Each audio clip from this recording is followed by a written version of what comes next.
चला तर विद्यार्थी मित्रांनो, डेज ऑफ अ वीकमध्ये आपण वारांची नावं नाही घेता टुडे, टुमॉरो आणि येस्टरडे ही संकल्पना समजून घेणार आहोत. टुडे म्हणजे आज, टुमॉरो म्हणजे उद्या आणि येस्टरडे म्हणजे काल. सपोज मुलांनो, जर आज सॅटर्डे आहे तर टुमॉरोला कोणता वार असणार आहे? संडे. आणि येस्टरडेला कोणता होता? जर आज सॅटर्डे तर येस्टरडेला कोणता होता? फ्रायडे. येस्टरडे म्हणजे काल, दॅट इज फ्रायडे. सपोज जर टुडे वेनेसडे आहे, जसं आज ॲक्च्युली वेनेसडे आहे, आज आपण हा व्हिडिओ बनवत आहोत, तर what the day tomorrow? The tomorrow is Thursday. टुमॉरोला कोणता वार असणार आहे? थर्सडे. आणि आज वेनेसडे आहे तर काल कोणता वार होता? That was Tuesday, yesterday. Okay.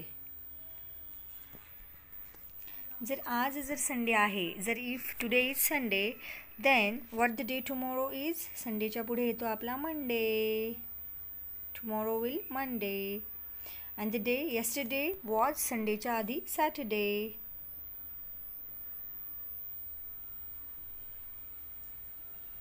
या पद्धतीने वार ओळखण्याचा सराव करा आणि इंग्लिशमधूनच वार आता पाठांतर करा, कारण आपण 3rd स्टँडर्डचे हे जे व्हिडिओज बनवत आहोत, त्यामुळे इंग्लिशमधले वार पाठ असणं हे अगत्याचं आहे. चला तर मग विद्यार्थी मित्रांनो, भेटूया पुढल्या व्हिडिओत. Bye bye.